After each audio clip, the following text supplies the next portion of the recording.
We'll go there and then we'll come around. Thank you. Various, if you do not win the nomination, and I hope you do, but if you do not, would you accept the vice presidency if someone were to ask you? So let's just assume that would be Donald Trump in that scenario you're thinking? Anybody. Okay. For Nikki Haley, I'd give a flat no. I would just be a flat no. Right?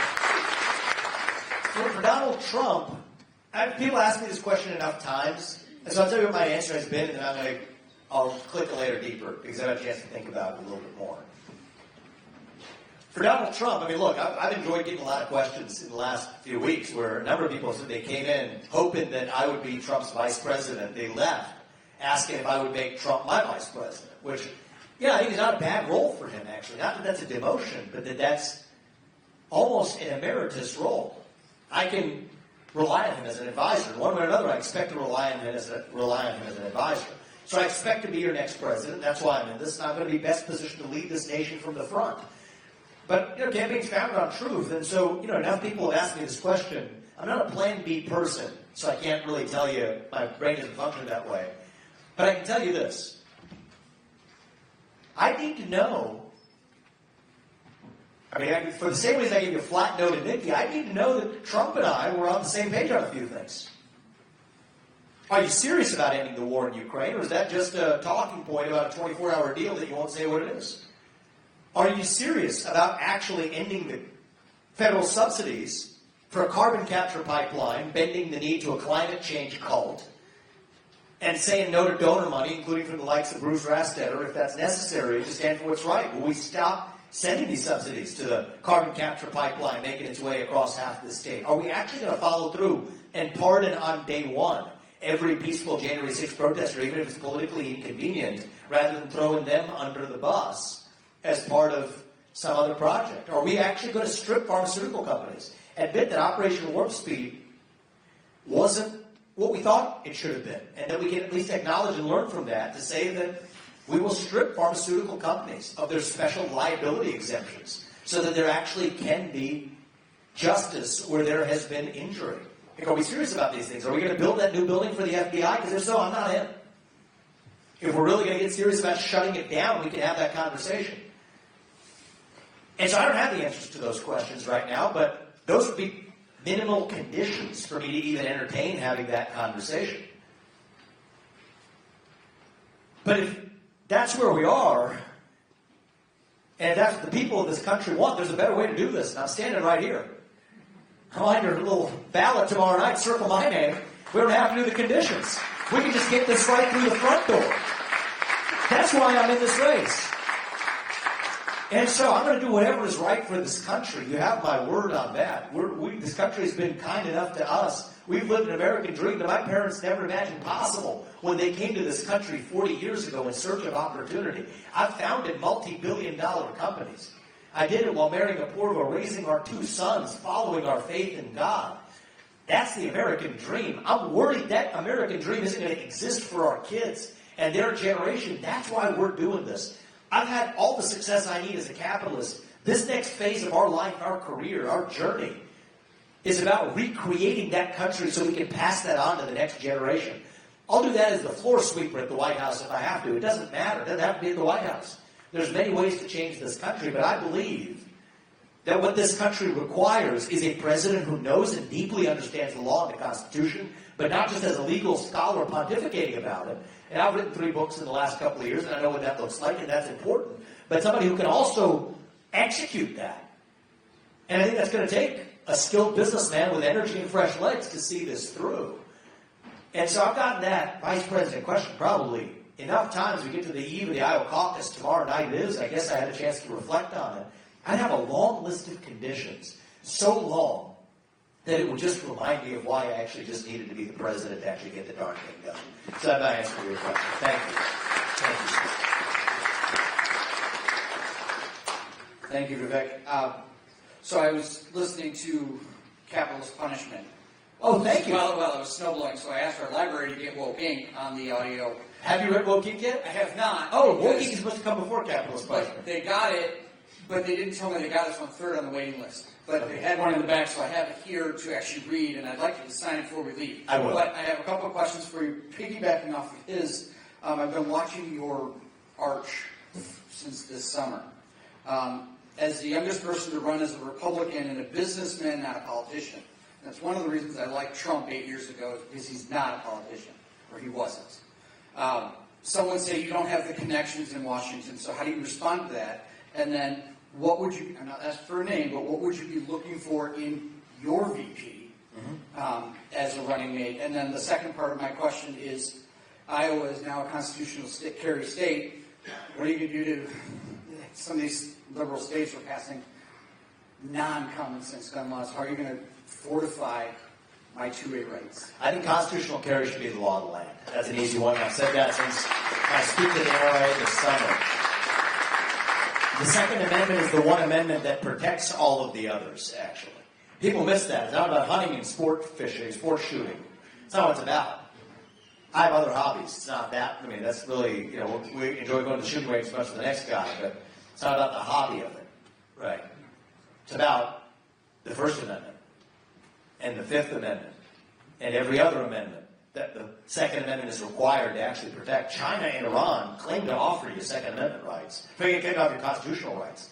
But they don't actually give them to you because there is no Second Amendment. Black Americans didn't enjoy their civil rights in this country after the Civil War until their Second Amendment rights were secured. Actually, one of the worst Supreme Court cases we've ever had, the Dred Scott case, which said that black Americans could not be citizens. The reason the Supreme Court justice gave, Justice Taney at the time, was that that would then allow black Americans to own guns. So civil rights and Second Amendment rights have always been two sides of the same coin. So that's where I want to protect your Second Amendment rights, and that's the answer to that question. Now, to your deeper question about, what connections in Washington, D.C., you're right.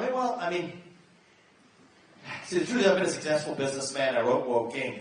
We actually do have a lot of connections in Washington, D.C. I don't know if that's good, actually, because I'm looking for mostly disconnecting them, right? I know who's plugged in. I'm mostly unplugging it out of there. And actually, it's a much more honest form of connection because you can kind of see it as a game for what it is. You're not a pawn in the game. It's almost like you're almost a player of the game, coming in from the outside. And Donald Trump had some element of that as well. And so I think we're going to know our way around just fine. And I think that having the benefit, it's like if you stand on the table at that bar, you can actually see the whole room. If you're one of the players sitting in the seats, it doesn't, you don't actually have the whole perspective of what's actually the heck going on. What would I look for in a vice president? I'm looking for competence. And I'm looking for somebody who can be as ideological as I am in my opposition to the administrative state. Somebody who's going to be a partner in cutting through that bureaucracy and shaving it down, razing it to the ground, slashing and burning the apparatus itself. So this guy, unfortunately, can't do it. He's become a friend. But I think he'd be great if it weren't for one fact. He's not quite a natural-born citizen. It's Elon Musk. I think he'd be excellent. He shares my view of it. Actually, Steve, I didn't tell you this, but he tweeted something yesterday, and I just happened to go to your Twitter page, and your pinned tweet is hilarious. He says, 3 great African Americans, Clarence Thomas, Thomas Sowell, and Elon Musk. But anyway, he's in South Africa. So he was native born in South Africa, so he's not eligible as a natural born citizen. But it's got to be somebody like that level of competence. And draw that contrast to the current vice president we have. That's really, you got, the Kamala Harris is the person in charge of AI policy right now. Think about that. AI policy in the White House is run by a woman who is challenged, let's just say, with competence. I can't think of a more dangerous threat to the future of humanity than to put Kamala Harris in charge of AI policy for the U.S. If you're going to put someone in charge of AI policy, the minimum should be you should at least be able to spell AI. And I don't think that's actually quite the case with the current vice president. And so for me, when I say competence, whatever I'm going to put my vice president in charge of, they're at least going to be able to spell it. But Elon Musk, I think, sets a pretty high standard, but that's the standard I'm going to use to pick somebody who's an executive but with competence and shares my ability to actually cut through that deep state. And let's be honest with you, that's the role of a vice president, to be the president. That's the top job of a vice president. Somebody who's going to be, you have to honestly look yourself in the mirror and believe they could actually have a chance of being better than you at doing the job, God forbid, should that day come. And we have a tradition in this country that's been followed, I think, pretty assiduously in recent history of putting a potted plant in the role because you have people who are afraid of being overshadowed. Well, actually what it is, it's the insurance policy, but you want the insurance policy to pay out and give you what the people signed up for. And so I'm going to pick somebody who I believe has a fighting chance of being better than I am at the role, rather than putting a potted plant in there for fear of being overshadowed. And that might be a difference between me and certain other people who are running for U.S. president, how I think about that role. So, thank you. I appreciate it. Thank you.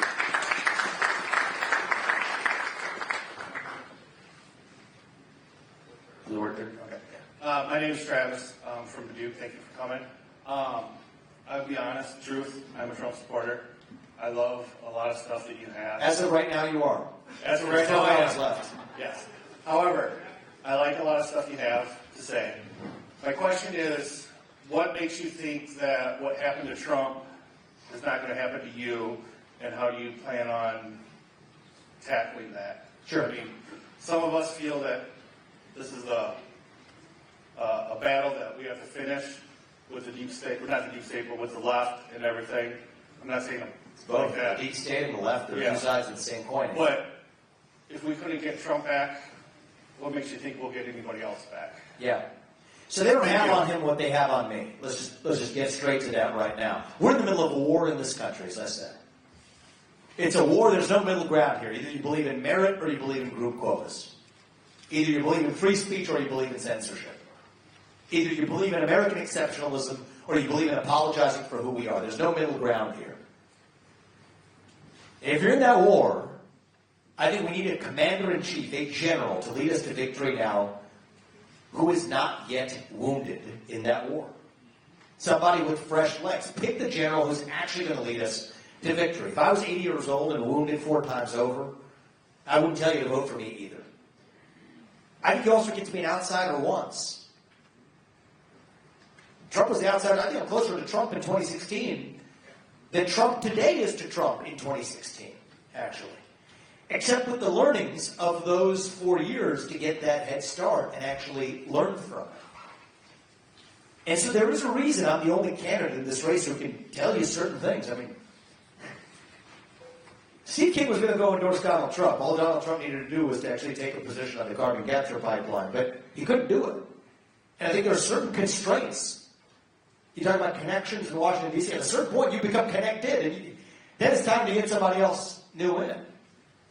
Fresh blood. When I get to that point, get me the heck out of there, too. We'll drop the mic and pass it on to the next guy. But right now, I'm the outsider in this race. Now, I think that this system's not going to let him get there. But I got 2 things. One is they don't have on me what they have on him. And number 2 is I have a deep understanding of the law and the Constitution of this country. And I think you need that to be able to not be duped, swallowed whole by that same system. You strike the swamp strikes back, no doubt about it. But if you wanted to actually defeat it, you got to understand the law and the Constitution deeply. And I think I bring that in a way that nobody else who's actually been the president for a long time really has brought to the table. Even George Bush was a puppet, really, for the people underneath him. I think we require a president, the current president, I don't sit here bashing Joe Biden. It's a waste of time, really. He's not really even the president of the United States. He's a puppet for the managerial class. And so this deep state that we actually need to shut down. So the way I think about it is we love the man because he got this fight started. But it is our job and my duty now to finish it. He rolled over that log. We saw what crawled out. I'm bringing the pesticide. That's what it's going to take to actually shut down the deep state. And when I'm the only person, without exception, in this race who can tell you, I'll strip vaccine manufacturers of liability exceptions because it's the right thing to do. That I'm opposed to the CO2 pipeline. That I'm a part of peaceful J6 protesters. That the climate change agenda is a hoax. That Ronna McDaniel needs to get the heck out of our house and resign as the failed chairwoman of the RNC. Why am I the only person who can tell you these things, look you in the eye, and tell you that right now? That's right. And so if you want somebody who's actually going to go in there and speak truth to power, vote for the one candidate who's actually speaking the truth to you. And so for the sake of this country and every one of us in it, including Trump himself, maybe especially Trump himself, I'm actually asking you to vote for me tomorrow night at the caucus. And we will honor him and his legacy because it's the right thing to do for the country. But I'm asking you to do the right thing for our country and not fall into the trap that they have laid for us. Because if not, exactly what it's going to go. It's going to be the spring or the summer. It's going to be him and the puppet. They're going to knock him out, trot their puppet in. I have a high degree of confidence that you can just see it hiding in plain sight. With all respect, sir, I think you owe it to this country to make sure that we don't fall into that trap, and that's why I'm asking for your vote. So thank you. I appreciate the candor. Thank you.